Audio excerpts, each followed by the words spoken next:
Hello, I'm Magdalene Oracle. Welcome to the Oracle book series. Here you'll find interviews with our authors and lots more. We hope you enjoy the show. If you do, remember to click subscribe and share on socials. Welcome to another episode of the Oracle Authors interviews, and I'm absolutely thrilled to welcome Teri Wellbrock and Éléonore Grudzinski Muyard today. And they are authors from the Magdalene Oracle. So I'll tell you a little bit about the Magdalene Oracle. So the Magdalene Oracle, Awakening the Power of the Rose, is an invitation into a sacred journey of remembrance, empowerment, and spiritual awakening. Our incredible authors draw on ancient mystery traditions and contemporary Magdalene teachings in this groundbreaking collection.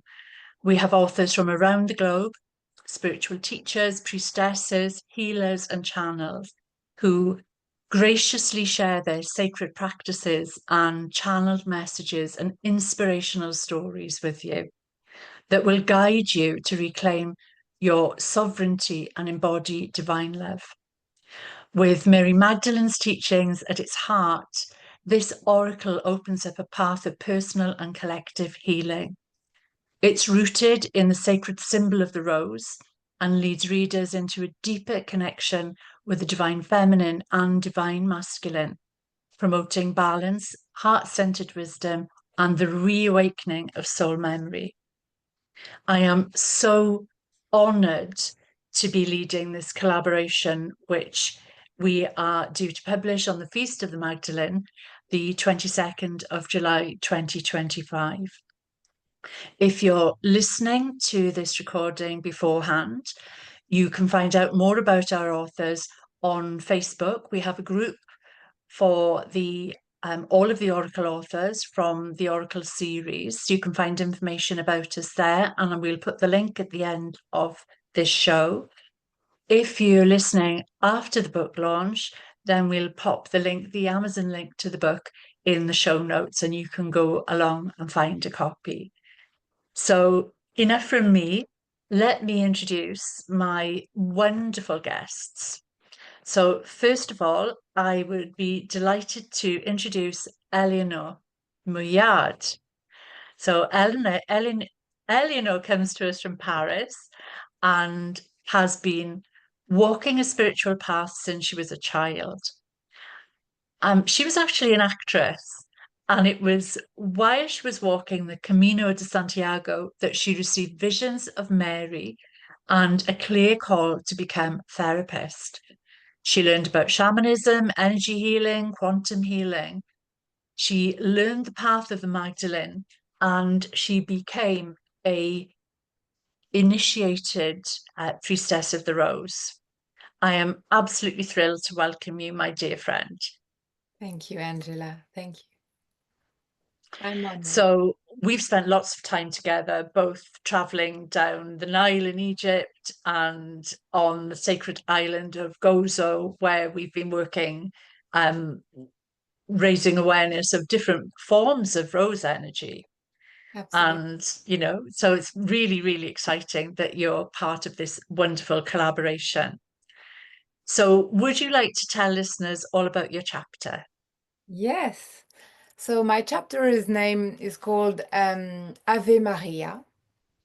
It's the initiation to the medicine of the rose to learn how to become a pillar of faith.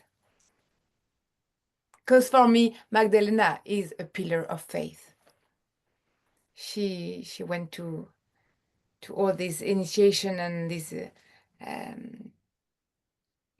transcending resurrection, process, and she is the faith. She is our pillar of faith. She is this tower that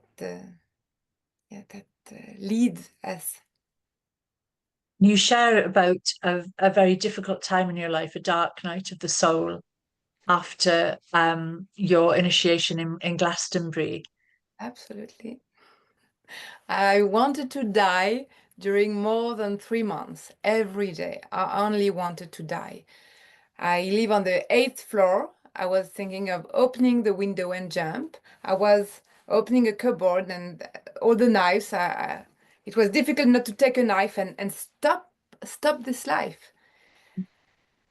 But of course, I didn't do it. But this strength of darkness was so strong. I couldn't understand why. Since I love life, I'm in love with life. I'm an enthusiastic person, and I realized it was me who had called for this initiation, the darkness initiation, because I was in Glastonbury 1 month before it started, and I climbed the Tor, which is the center of the chakra of the earth, which is really powerful, and we have to be really careful of what we ask for in the Tor.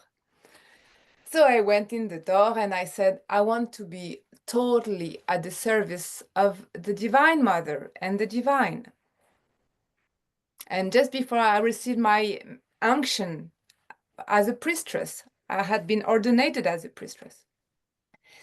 So they answered, I mean, the wind answered, the wind became stronger and stronger as I arrived on the Tor and pushed me, and I arrived in the Tor, and then this wind was so strong, I really thought it was the end of the world. The end of the world, the chaos. That was it. The Tor was standing, but I could imagine the bus flying on the street. I mean, it was such a strong wind. And I found not an other solution than starting praying, accepting the wind, accepting this strength, and praying. And I was praying Ave Maria, gratia plena, Dominus tecum, benedicta tu in mulieribus, et benedictus fructus ventris tui, Jesus. I started seeing the end of the world, the end, the chaos, the absolute chaos, children dying, mother crying, the end, I mean, the war, a lot of war. And as I was imagining it, I could see, I remember the Jerusalem. It was quite real, really real. And inside, as I was praying, it became more and more peaceful. I was accepting everything, and I was ready to die. And at this moment, a man arrived with his wife, and I said, wow, there are two people alive, still alive. And the man looked at me and took off his rosary and showed it to me. And he could see I was praying, but so I smiled at him, and I kept praying. And maybe, I don't know, 10 minutes after, they left. So I said, well, if they are leaving, we might be safe. But I called the man and said, are you sure it's safe to go out? He said, yes, I think. But do you realize what's happening with you? No, there is a lot of light coming out through you. It's purple. It's amazing. Namaste. And he left. And I couldn't see this light, but I was really, really feeling a very powerful energy going through me. And I say, okay, it's not the end of the world, apparently. And I feel this strength to support healing, to be at the service of the divine. So it was an amazing moment. And 1 month after, this dark night started. Yeah. Thank you And so much for no, sharing. I it's a mean, bit it's a long, sorry. really powerful chapter. And your tool is something that you've used since you were a child. Yeah, Yes? absolutely. Yeah.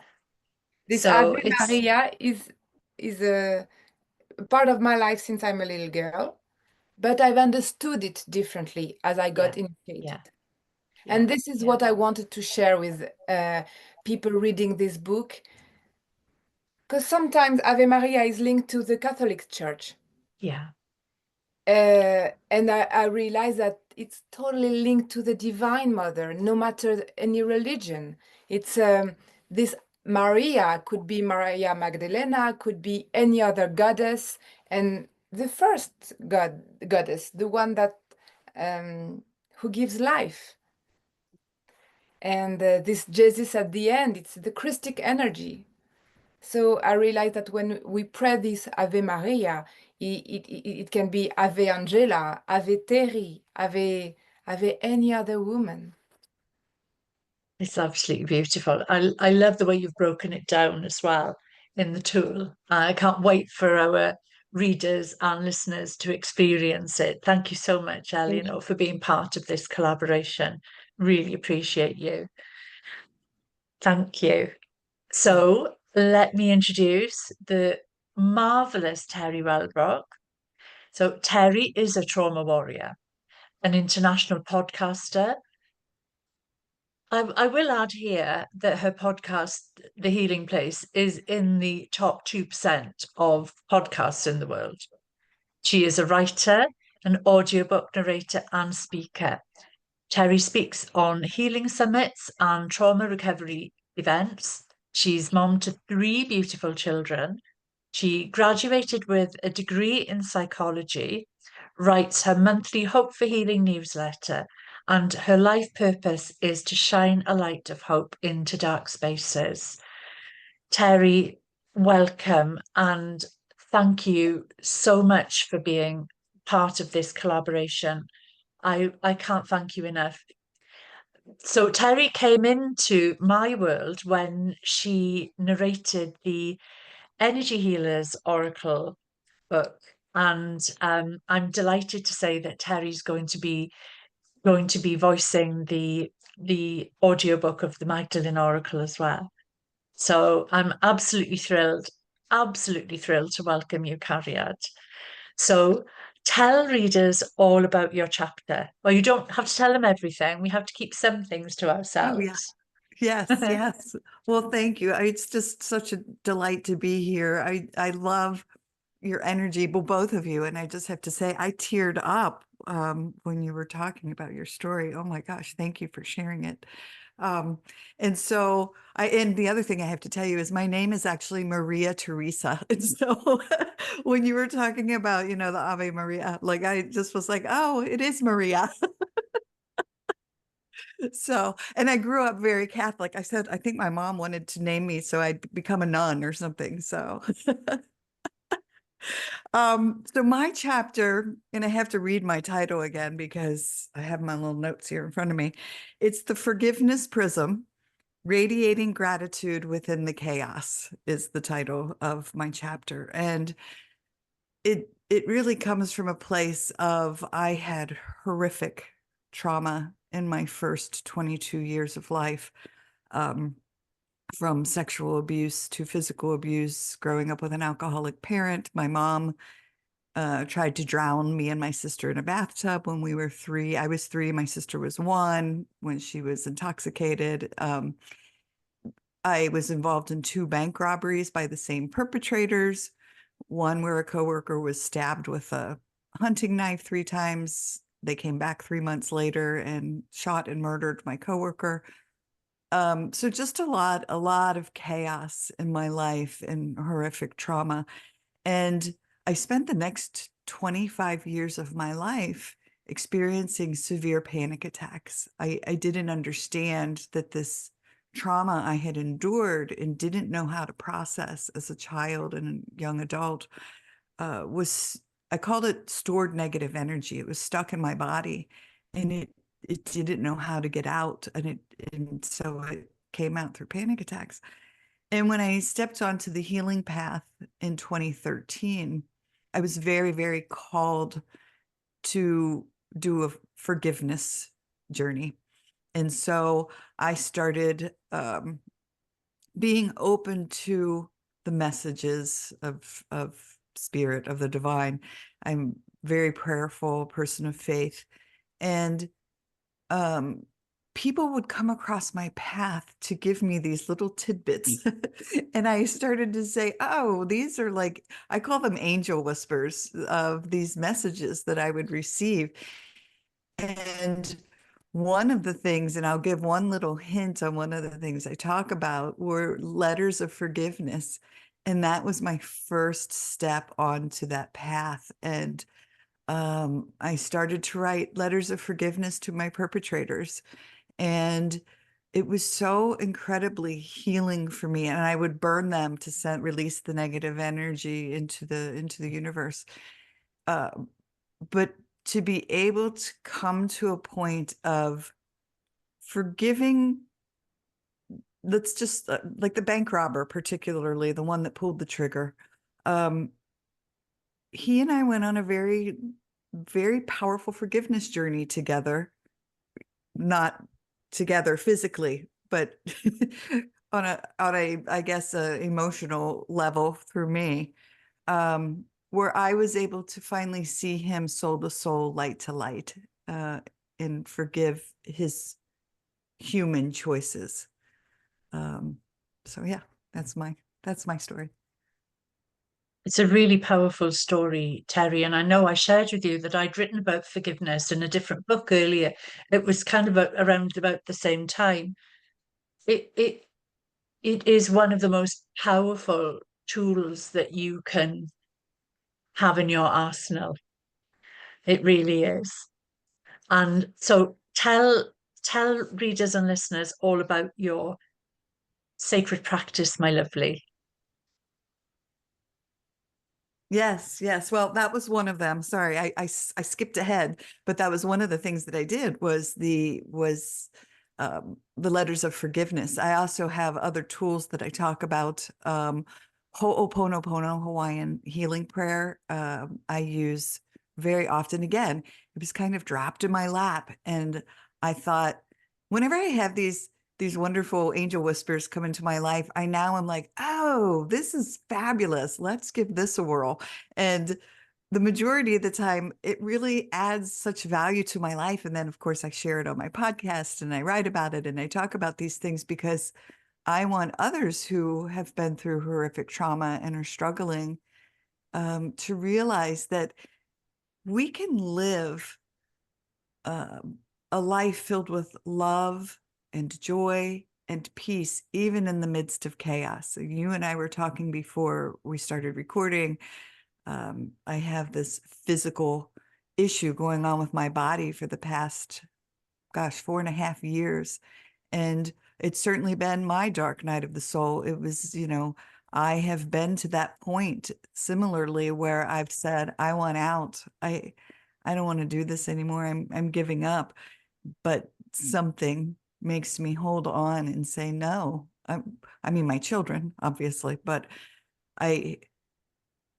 there's something I know I'm learning. I know I'm being elevated spiritually. And both Mother Mary and Mary Magdalene, I've been very drawn to them since I was a child.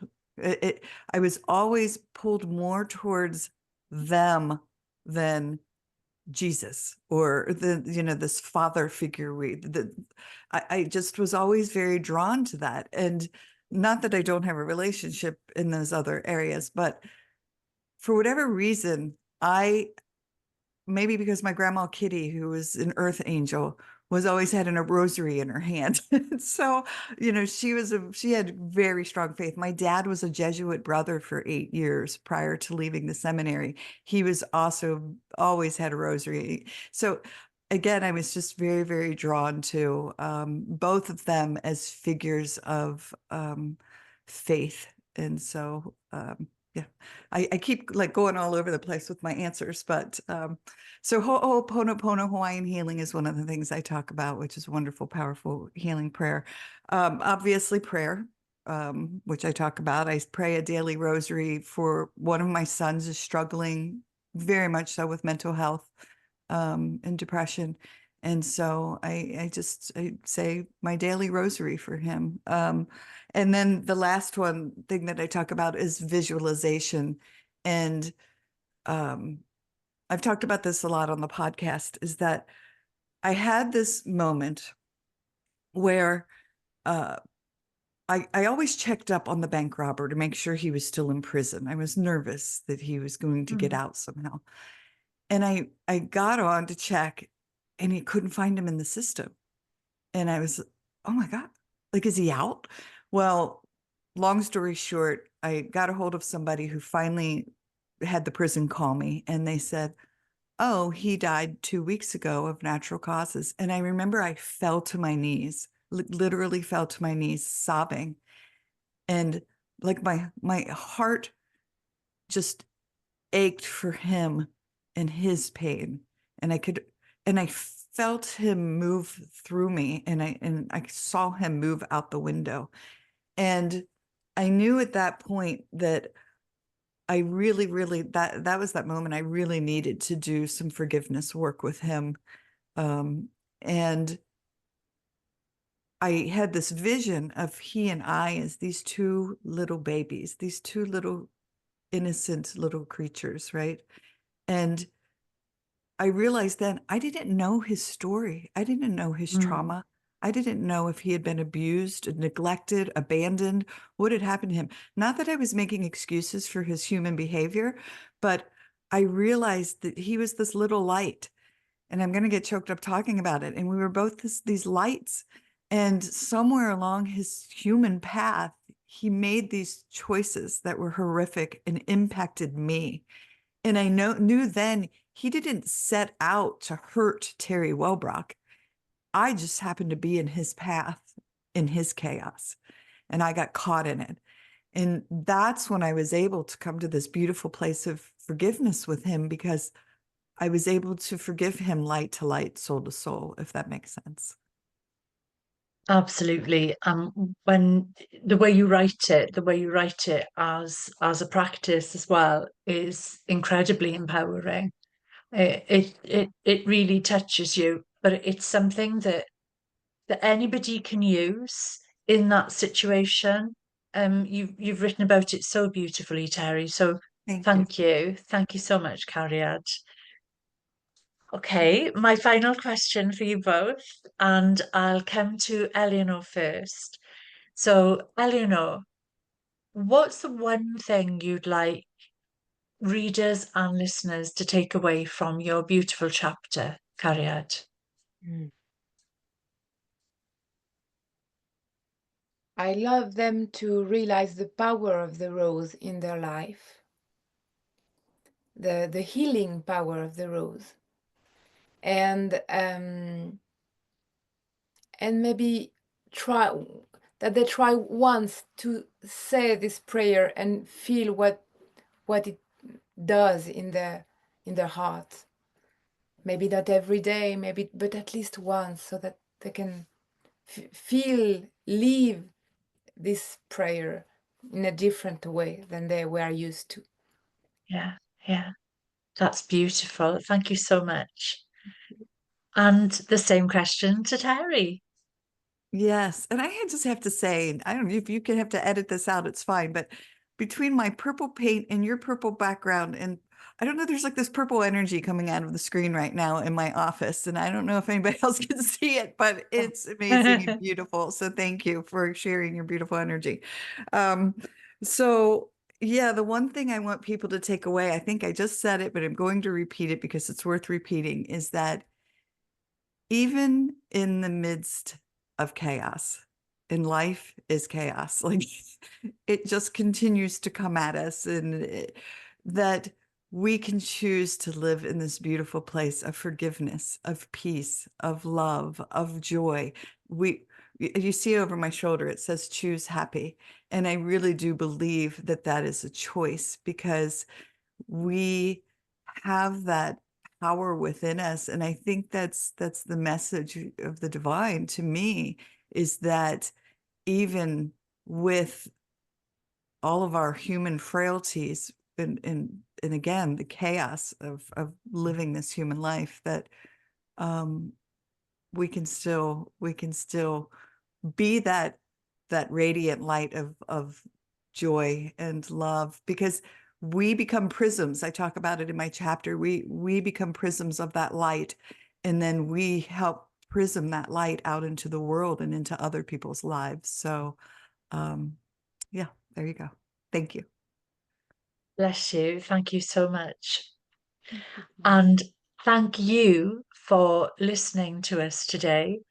If as I said at the beginning, if you are listening before the 22nd of July, please do come and find us on Facebook.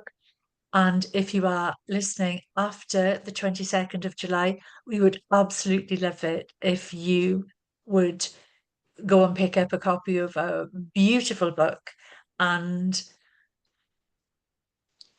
allow the frequency of the Magdalene and the power of the rose to unfold the petals of your soul so that you can live the life that you are meant to live.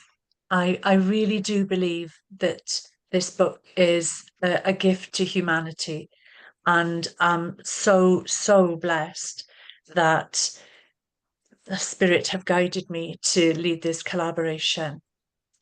So we would love to send you much love and many blessings for the rest of your day.